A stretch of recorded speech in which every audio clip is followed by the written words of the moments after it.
So I would like to welcome you today to the Mirror Center program, as we welcome Nichole Bridges, the Morton D. May Curator of the Arts of Africa, Oceania, and the Americas at the St. Louis Art Museum. Nichole recently transformed how visitors experience the museum's rich collection of oceanic art through a significant renovation of a suite of galleries. Prior to joining the museum, Nichole was associate curator at the Newark Museum and head of the Department of Arts of Africa, the America, Asia, and the Pacific Islands in Baltimore, excuse me, in the Baltimore Museum of Art. Please welcome Nichole. Good afternoon, everyone. Great to see so many people here. I will go ahead and get started. I'd like to thank you all for attending and thank the Mirowitz Center and Stephen Cohen for inviting me to speak today.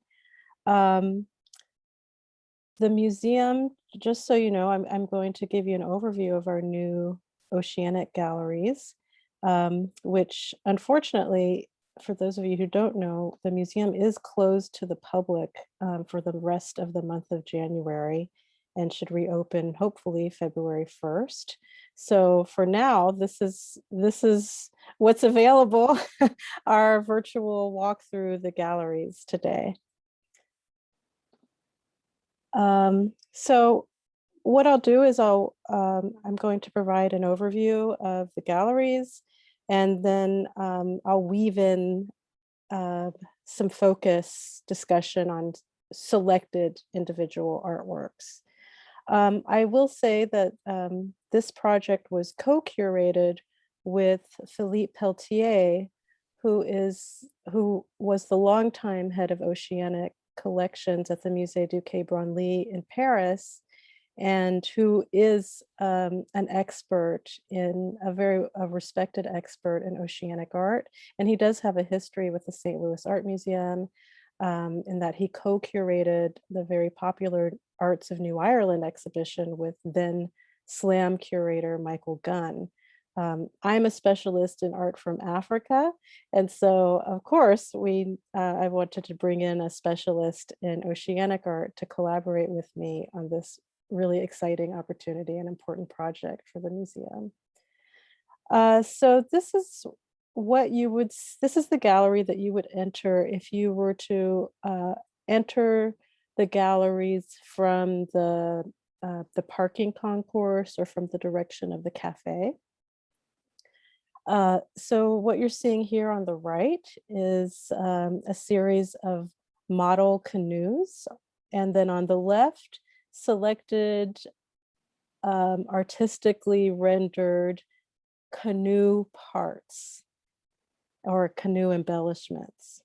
And so this is a gallery that's meant to introduce us to the great geographical expanse that will be covered in the remaining oceanic galleries. So arts from Polynesia, arts from Melanesia, that includes art from New Guinea and the smaller islands of Melanesia. But it also introduces us to the importance of the concept of navigation by water and the importance of these founding journeys beginning some 50,000 years ago, where the people who settled what we now refer to as the Pacific Islands left Southeast Asia, embarked by canoe across the unknown waters of the Pacific, and then made their way from Southeast Asia all the way to the land masses that we now recognize today as New Guinea and Australia. So all of the art that we'll be encountering throughout the Oceanic galleries are meant to acknowledge, celebrate, honor these remarkably intrepid founding ancestors. So some of the artworks do it very literally by referring to seacraft, water vessels, canoes, embellishments of canoes, but then other works do it more abstractly. And we'll see that as we move forward.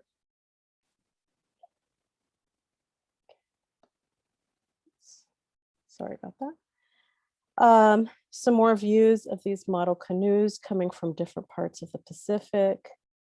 Some of the canoe and water vessel embellishments. So, by adorning the watercraft, these are also features that serve to acknowledge those founding ancestors, but also to enhance the protective qualities of the vessel and the strength and of the vessel, metaphorically. So more views. This is a detail of the canoe prow from one of our Maori, this is from our Maori collection. This is from a fishing canoe. And so we did host an exhibition in 2014 called Atua, which celebrated figure sculpture from Polynesia and acknowledged that most figure sculpture from Polynesia actually is meant to embody the founding ancestors. So this canoe prow is one interpretation of that canoe prow then is that this in fact embodies an ancestor, and it's meant to, to empower the canoe and foster successful fishing journey in the fishermen who are navigating this boat.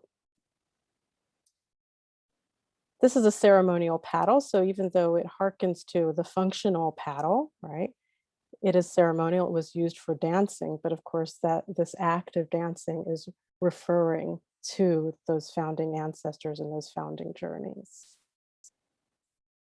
So we move to the next, now, okay, so Gallery 106, if we enter the Oceanic galleries from the direction of the African galleries, we enter the galleries, we enter through the section that is dedicated to art from Melanesia, that introduces us to art from Melanesia and the importance of ancestors and the importance of ancestors and the importance that Pacific societies attribute to ancestors as being able to intervene in the day-to-day lives and affairs of communities.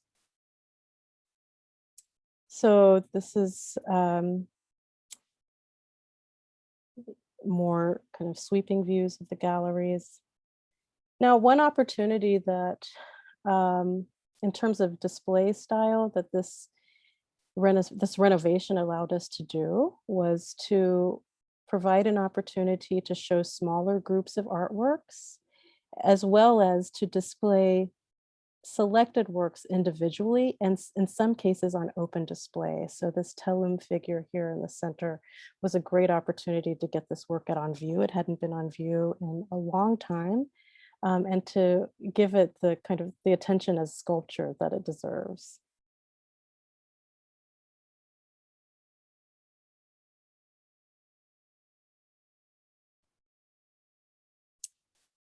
Another display opportunity that this project allowed us was the ability to bring out some smaller objects, more personal objects. So here is a group of works from various parts of the Melanesian Islands that are personal adornments. So at the top, you see an armband that's made out of tortoiseshell. It's really beautiful to see in person how the light comes through that translucent material. Shell money, which was also worn, the beads and shells were used as currency. And then some of our beautifully carved daggers from the cassowary bird.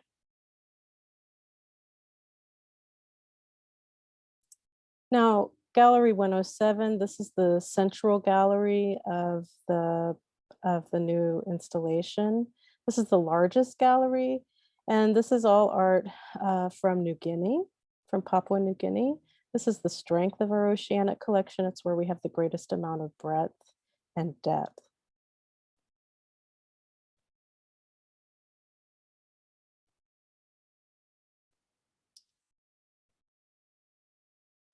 I'll focus shortly on these long crest masks that you see at the center here.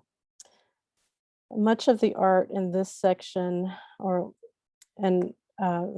really focuses on art related to men's societies. And so this is a pair of crest masks that was used in Yatmal initiation ceremonies. Initiation is an important phase in a young man in men's lives where they receive the training, wisdom, and knowledge essential to becoming functional, respected adults who contribute to society. And this pair of masks would have been worn, it's called a crest mask because it would have been worn on top of the head, kind of like at a diagonal, and the holes alongside would hold fibers that then cover, descend down and cover the whole body of the dancers. And these masks will come out at a certain stage of the initiation ceremony to celebrate the next kind of rank that these young men have attained. Now, Gallery 108 is where we have our small but jewel-like selection of art from Polynesia. The entrance to that gallery is flanked by these very large Maori house panels. These are panels that adorn the interior of a Maori men's house, where men convened to discuss and debate politics and to perform ceremonies that pertain to the whole community. This is a pair of panels that we know were carved by an artist named Hone Tahu. This is new research that we were able to uncover in preparing this installation. The panels were a pair from a large group of a couple dozen house panels that were created to adorn a specific men's house in Polynesia. But the commissioner, the patron who commissioned Hone Tahu to create the sculptures and who commissioned the house he died before the project was completed. And so all of the sculptures then were dispersed, and these were displayed in an exposition in Dunedin in New Zealand in the 1930s, and then eventually made their way to Morton May's collection. More views of this gallery.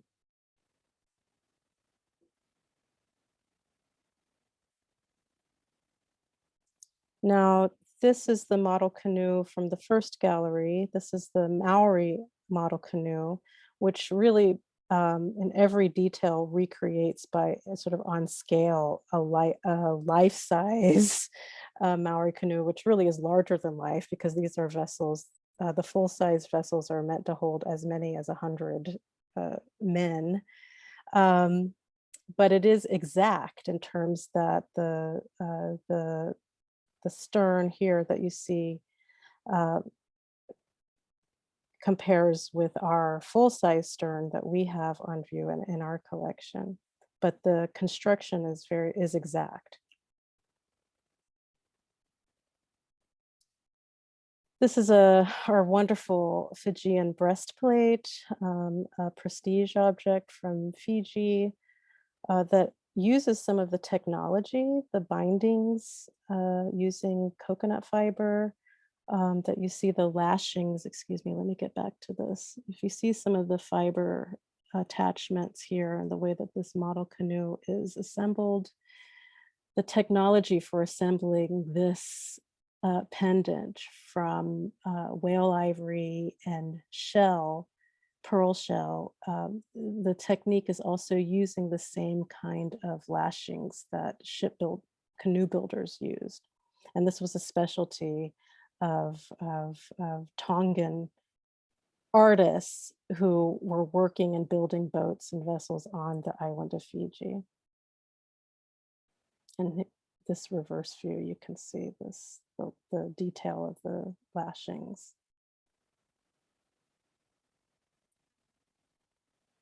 The Marquesan model canoe also shows this technique of assemblage. So Just like in the New Guinea gallery, we're able to present some groups of small objects that we were not previously able to display. In this section, we decided to show a small group of objects pertaining to feasting culture. Um, this is a very large Hawaiian bowl on the bottom left. It's hard to see even the scale on this on this gallery view doesn't quite communicate how large this. And I actually think that, yeah, it's, yeah, 26 inches in diameter. It's a very large bowl. Um, and the pounders, as well as a kava bowl here. But these are meant to demonstrate the importance of feasting culture, that big men in many Pacific societies demonstrate their power by demonstrating how many mouths they can feed at ceremonies. And this is another way, in addition to prestige objects, ornaments, objects to hold valuable goods, clubs, sculptural clubs that we also see in this gallery, that, you know, being that food objects as well reinforce this role. These are Malagon objects from New Ireland. So we're moving back into Melanesia. These are Malagon objects that are associated with funerary ceremonies in New Ireland. These are meant to be displayed during the course of the funerary ceremonies and then left out in the forest really to decay on their own.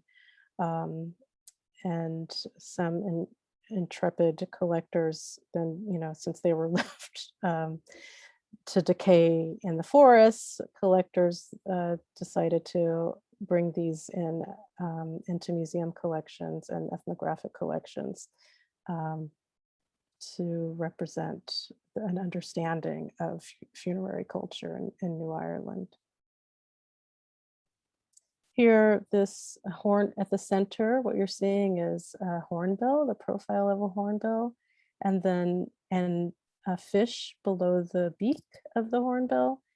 And then the artist just really riffing on this kind of the feather work and the interlinked bird and fish motif. It's a really wonderful example. Now, one of the bonus outcomes of this renovation project, which really was, we had this opportunity to renovate the Oceanic galleries really because of structural issues. So we basically, we had to rebuild the foundation underneath this section of the museum. And when the galleries were returned to us as a blank slate, we got back this extended corner that I wasn't really expecting. So effectively, we've ended up with a kind of a section for focus displays. So in this section, this is the gallery that connects the African art galleries to the Oceanic galleries, for those of you who are familiar with our museum. And so in this section, for about a 2.5-year period, we have on view a group of works by Aboriginal Australian artists, ranging from a small selection of historic traditions-based objects like personal ornaments, to contemporary works by studio-based artists, as well as artists who work in smaller, more rural kind of art centers in rural communities. And this is just an overview. Half of the art that's in these galleries is on loan from a local collector, Mary Brunstrom, who was a longtime dealer of Aboriginal Australian contemporary art in St. Louis. So please come and see this. There are rotations. The light sensitive works do rotate. That's our bark painting, some of the works on paper and a textile from Mary's collection rotate. So please come see that when you have a chance. So I would be remiss to not mention the kind of the reason that we even Morton D. May, who is really the reason that the museum has such an encyclopedic collection. About 85–90% of our Oceanic collection comes from Morton D. May's personal collection or from his bequest, which included works from his own collection as well as works from the inventory of the May Company department store. This is a view of him at one of those historic exhibition/sales at Famous Bar in Clayton in 1963. And I think, you know, the art museum really owes so much, the encyclopedic nature and identity that's so critical to the St. Louis Art Museum. Much of that really is a credit to Morton D. May and his voracious, curious, you know, encyclopedic tastes in art.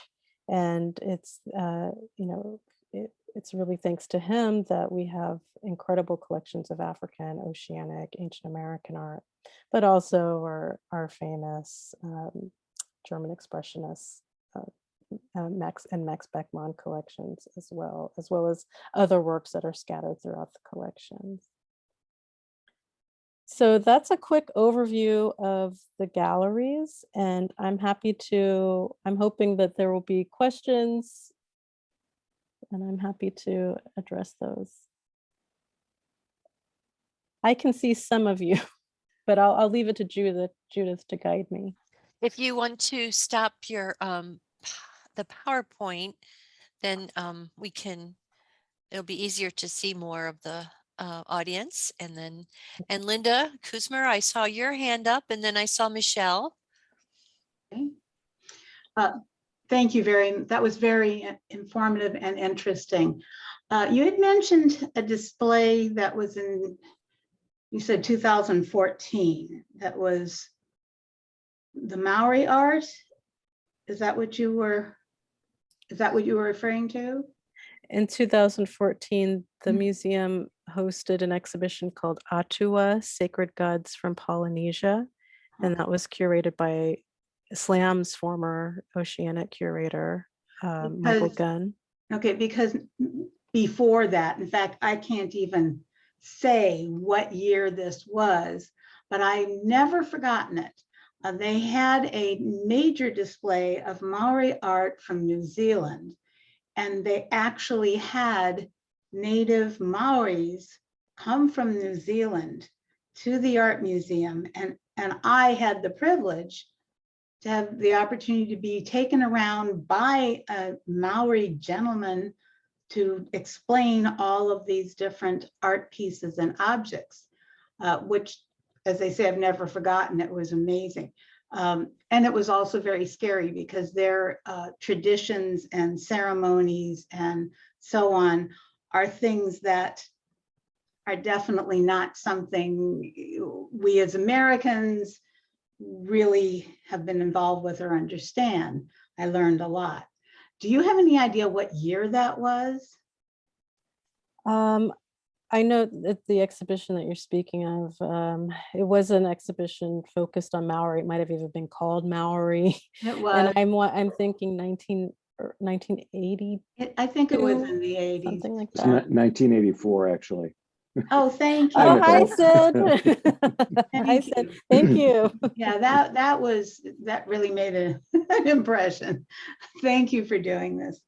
Yeah, the museum has been great, has a great history in presenting Oceanic art and special exhibitions on Oceanic art, thanks to having presented that Maori exhibition in 1984. And then we did it again by showing Atua in 2014. And we're one of the few American art museums who maintains active programming, who has an oceanic collection, an extensive oceanic collection, and who maintains a program for it. There are a number of art museums who we would consider peers who might have smaller collections but have kind of given up on displaying them permanently. Now, I was interested because I lived in Hawaii, so I had known some Hawaiians and some Moans, and learned some things that way. So I was very interested. Thank you so much. Michelle, you had a question? Well, it's more of just sharing something. Nichole, I've been really looking forward to this presentation. My dad, Herb Brownnick, passed away last year, but Buster was his patron. And I remember as a little girl when in the 60s, being at Buster's house when my dad was working with him on the Oceanic as well as the pre-Columbian items that have ended up in the art museum. So this is just incredible to be able to see some of those pieces, but I also know how many more pieces there are. So there were two things. One is I'm just wondering how many total pieces you have in the collection that aren't on display. And secondly, I just wanted to mention that when Buster passed, his widow, Lucia, commissioned me to do some scrapbooks about the history of his pre-Columbian art and everything, which are now in the library at the Art Museum. There's 2 volumes, and they highlight from the 1977, I guess, the famous bar exhibit. But everything you're talking about is like a walk down memory lane for me with my childhood and being a part of this as Buster grew his collection. Yeah, thank you so much. I have seen those scrapbooks. They're very important resources. And the famous bard did sales like this, not just for art from Papua New Guinea, but also for African art, ancient American art, Scandinavian design, and other themed shows, which, department stores, at least I always think, of the Parisian department stores, which also do these thematic sales every year. But the Oceanic collection, I'm blanking on numbers here.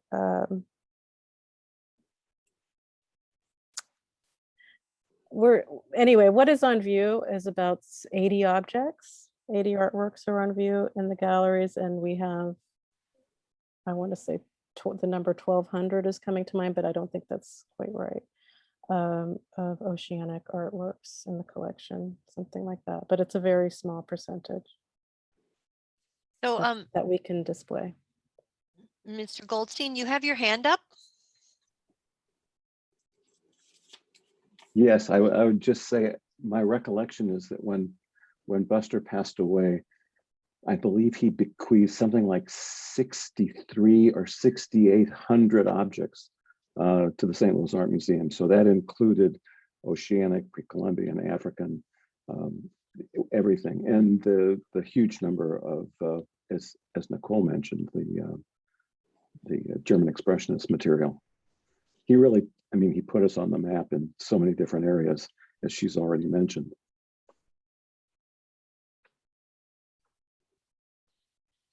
Thanks, Sid. Yeah, no, there's no question that, that the museum's claim to encyclopedism is thanks to Morton D. May. Yeah, very true. Your reinstallation really is spectacular. It's just the presentation, the focus on individual objects, the range is just, it's beautifully done. Congratulations. Thank you. It was really, it was a strange turn of luck. Like I said, the opportunity to reinstall was the result of structural repairs that needed to happen, and it was kind of a dream come true for me, to get a clean slate back. Yeah. To get open, just a blank slate back, and to be able to organize the artworks in the way that we thought would show them off more as art, and to allow for the attention to them visually that they deserve. So, Rabbi Phil Miller, do you have your hand up? And can you unmute, please? Hello. Thank you so much for this wonderful presentation. My question is about how much access the museum has to video material that shows these different objects in the use in how they were used on the different islands. And with that, if there is a video archive for that, is that something that Mr. May initiated? Is that something that's come along much later? I'd love to hear about that. Thank you so much. Thank you for that question. We don't have a video archive. There are, when you visit the galleries, there are certain works where we have some contextual, where we have some photographs showing, documentary images that show certain artworks or works like what we have on view in use. But we do not have that kind of video archive. It's important to mention that Morton May was buying artworks, through the fine art market or, second and third hand. So he was not in a position, he was not collecting in the field, and he himself would not have documented these works in use. So we're really dependent on the great research that the ethnographers and anthropologists at the time or today have documented. That said, we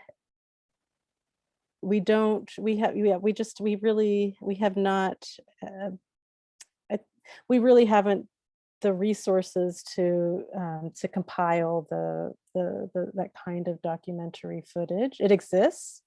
It definitely exists in ethnographic and anthropological archives, and it really it's sort of, we do that on a case-by-case basis for the project.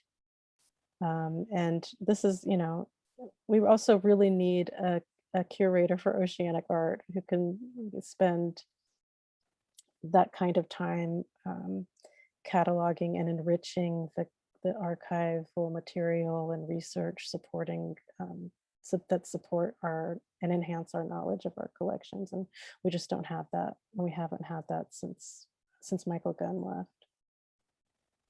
We have another question from Michelle.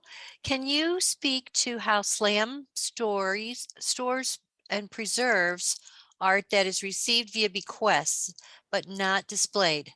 Are they accessible to view privately under any circumstances? Yes, so the collections that are in storage this is the St. Louis Art Museum, and our collections are public. We do have an art study room that's available. It's a matter of resources and scheduling that as far in advance as possible to allow all of the things behind the scenes that we need to do to make that happen. But it's possible, certainly, for descendants of donors. It's possible for students. It's possible. Yeah. Was there in follow up to that question, is there a particular person they need to contact or department if they wanted to see some of the art that is not displayed? I would start with, I would recommend starting with the curatorial department that handles that particular group of works. Okay, thank you. Do we have some more questions?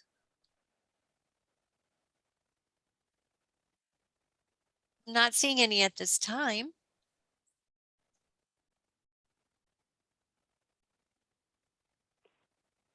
Well, maybe something will come to mind. Oh, Marilyn has a question, but maybe Okay. My question is, how do you account for that the art market is so great now and making such a comeback? Like, for instance, Picasso's just went a painting, 103.4 million, and Botticelli just went for 92.2 million. And then there was an interesting article in the paper, being we're talking about art, where someone at an estate bought a sketch for $30, and now it's going to go for millions and millions and millions. It was by an artist called Alberti Dure. I've never heard of him. You probably have Durer. Now it's going to go for, as I said, an 8-figure sum. And it's unreal. And how do you account for that art is so popular now? The art market is a market like any other market. That's what I can say to you about that. And yeah, you know, some people are very lucky. They find a Dürer in someone's garage and turn it around and make an enormous profit on it. It's great, you know. To bring us back to, let's say, you know, for oceanic art, it is an art market as well. And there is a spectrum of price ranges and of access. What was interesting about what May did was that he actually made accessible through Famous Bar, and these sales he had not just in Clayton, but they were in all of the subsidiary or other stores nationwide. These sale exhibitions traveled to every region of this country.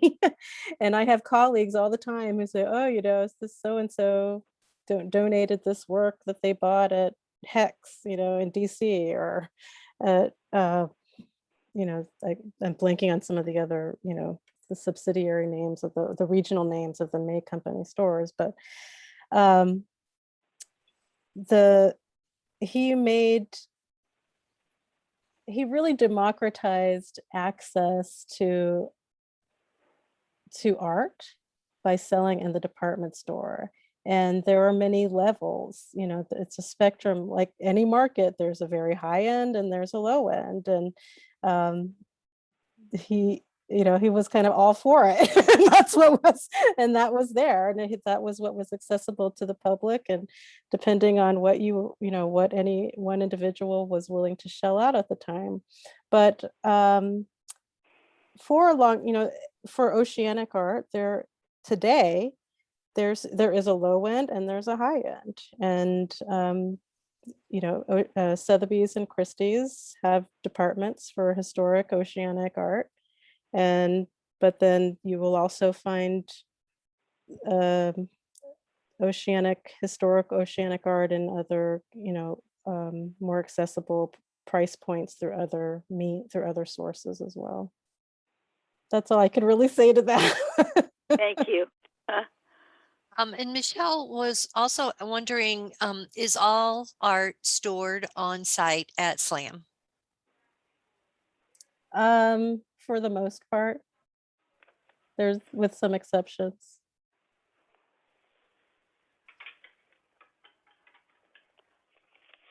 More questions? Sorry, I really sped through my slides. I didn't realize I didn't intend to do that. Well, sorry. Well, we had a great time and the slides were wonderful. Your presentation was wonderful and very informative. And I just want to remind everyone, if you have a question that comes to mind later, send me an email and I can forward it to Nichole about today's program, or if something else comes to mind that's of oceanic art, we can always forward that to Nichole and we can get your questions answered. Nichole, thank you so much. It was a pleasure to have you on our program today. And thank you everyone for being here. So Thank you. Thank you. Thank you. So nice to see you all. nice to see you too. Bye, Thanks, everyone. Nicole. Thanks, Sid. Good to see you. Good to Happy see New you. Tell Year. David hello. I will. Happy New Year. Happy New Year.